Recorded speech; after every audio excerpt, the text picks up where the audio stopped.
ষোড়শ উপচারে লক্ষ্মী দেবীর পুজো করে পুজোর ব্রত কথা শুনতে হবে। রাত্রিরে মেয়েরা লক্ষ্মী দেবীর প্রসাদ খেয়ে নারকেল, তালের কোপর আর অন্য ফলমূল খেয়ে সারা রাত্রি জেগে থাকবে। রাত্রিরেই কয়েকজন ব্রাহ্মণকে পরিতুষ্ট করে আহার করিয়ে দক্ষিণা দেওয়া কর্তব্য। ব্রতকথা। কোনো এক সময় উজ্জয়িনীতে এক অতি ধার্মিক রাজা ছিলেন। তার শাসনে প্রজারা খুবই সন্তুষ্ট এবং সুখী ছিল। রাজা একবার সকলকে জানিয়ে দিলেন যে রাজ্যের হাটে সকলেরই সব জিনিস বিক্রি হয়ে যাওয়া উচিত। যদি কোনো জিনিস বিক্রি না হয়ে পড়ে থাকে তাহলে রাজা নিজেই সেই জিনিস কিনে নেবেন। অল্প দিনের মধ্যেই রাজা একদিন হাটে দেখলেন একজন কামার একাধারে খুব বিমর্ষ হয়ে বসে আছে। তার কাছে রয়েছে একটি লোহার স্ত্রী মূর্তি। রাজা তাকে জিজ্ঞেস করলেন যে ওটি কোন দেবীর মূর্তি, কি ভীষণ চেহারা। কামার বলল, মহারাজ, এটি হচ্ছে অলক্ষ্মী মূর্তি, তাই কেউ কিনছে না। রাজা শুনে চমকে উঠলেন, কিন্তু তখন তার কোনো উপায় নেই। তিনি আগেই বলেছেন যে যে জিনিসটা বিক্রি হবে না সেটা তিনি নিজে কিনবেন। এখন তাকে কথা না রাখলে অধর্মে পতিত হতে হবে।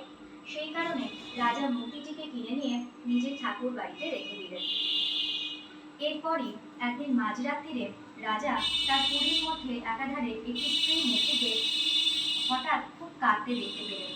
রাজা তার কাছে গিয়ে বললেন, এই গভীর রাতে একলা এখানে দাঁড়িয়ে কাঁদছো কেন মা? কে তুমি?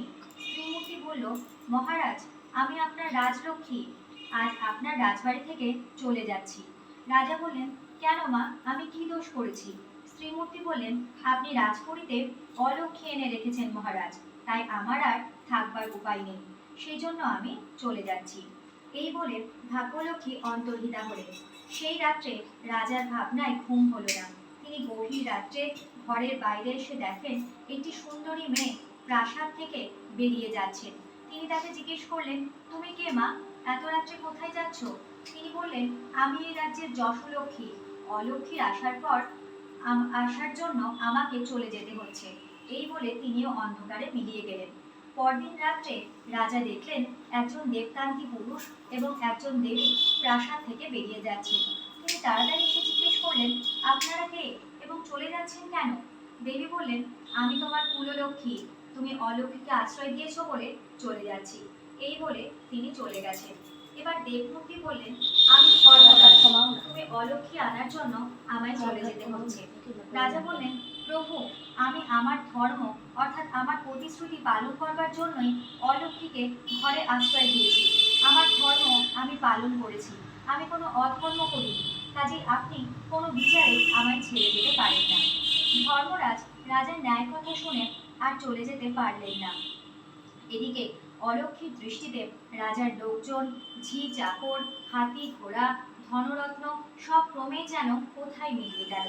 অলক্ষ্মীর দৃষ্টি তখন রাজার ওপর সম্পূর্ণভাবে পড়েছে। তার রাজপুরী বা ধনরত্ন কিছুই তখন নেই।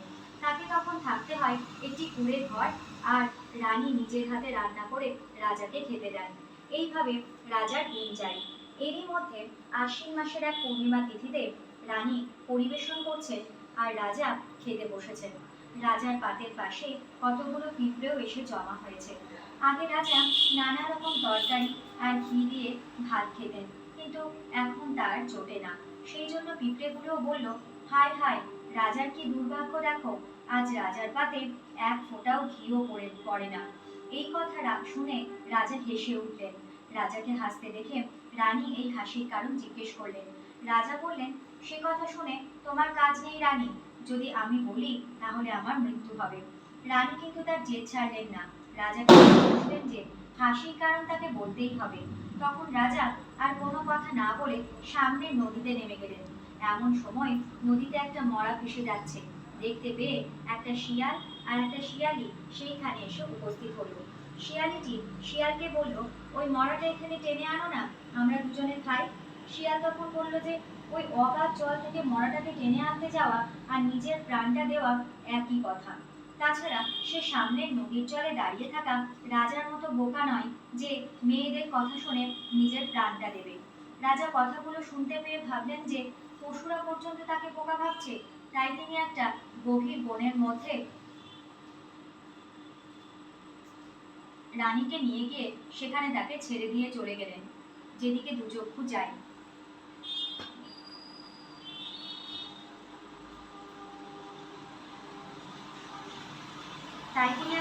বনের মধ্যে রাজা বললেন আমায় ছেড়ে যেতে পারেন না।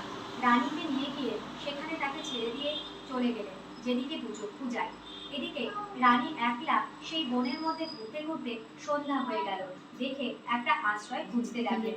এমন সময় দেখতে পেলেন যে বনের মধ্যে এক জায়গায় একটা আলো জ্বলছে।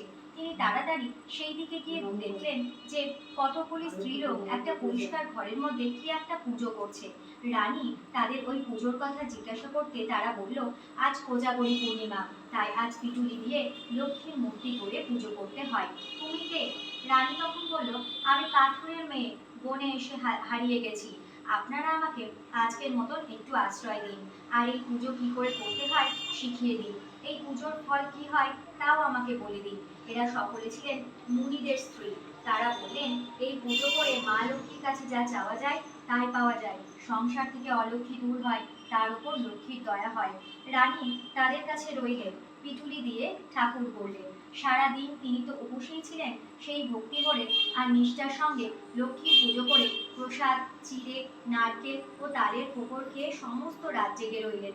এদিকে সেই রাত্রিরে রাজলক্ষ্মীর অলক্ষ্মী রাজবাড়ি ছেড়ে চলে গেল। সঙ্গে সঙ্গে রাজার আবার সব স্ত্রী ফিরে এলো। তার লোকজন, পাত্র মিত্র, হাতি ঘোড়া যেখানে যা ছিল সবই আগের মতন আবার হয়ে গেল। রাজা তখন সকলকে নিয়ে রানীকে খুঁজতে বেরোলেন। তিনি ধর্মকে বারবার স্মরণ করতে লাগলেন। ধর্ম তখন রাজাকে দেখা দিয়ে বললেন রানীর জন্যই আপনি সব ফিরে পেয়েছেন। আজ রাজপুরী থেকে অলক্ষ্মী দূর হয়েছে, আপনি রাজ্যে ফিরে যান। রানীকেও তারা কিছুক্ষণের মধ্যেই মুনি পত্নীদের সঙ্গে দেখতে পেলেন। তারা রানীর পরিচয় পেয়ে তাকে প্রাণ ভরে আশীর্বাদ করলেন। এইবার আবার যশলক্ষ্মী, ভাগ্যলক্ষ্মী, রাজলক্ষ্মী সকলেই রাজপুরীতে একে একে ফিরে এলেন। রাজা সব ফিরে পেলেন কেবলমাত্র ধর্মপথে থাকার জন্য আর ধর্মের দয়ায়। তারপর থেকে রানী প্রতি আশ্বিন মাসের পূর্ণিমার দিন কোজাগরী লক্ষ্মীর ব্রত পালন করতে লাগলেন। ব্রতের ফল এই পুজোর ফলে যশলক্ষ্মী, ভাগ্যলক্ষ্মী, কুললক্ষ্মী সন্তুষ্ট হন আর ব্রতের সংসারে তারা চিরদিনের জন্য বাধা থাকেন।